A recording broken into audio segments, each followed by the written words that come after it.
Salam Zümra Bey Yemekleri kanalının abunəçiləri. Size bugün də şirin qəndin hazırlanmasını göstereceğim.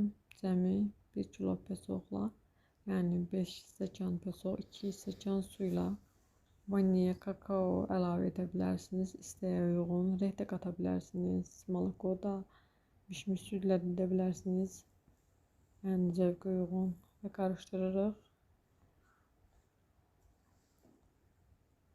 Həll olmağa qoyuruq.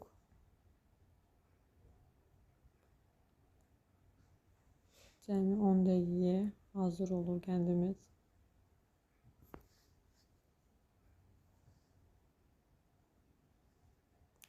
Bu arada kanalıma abunə olmağı, like etməyi unutmayın əzizlərim. Və qəndimiz hazırdır.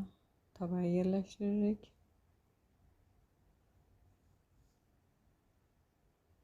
Gördüğünüz kimi qəndimizi soğumağa qoyuruq və qənd doğrayanım olmadığı üçün bıçaqla doğradım.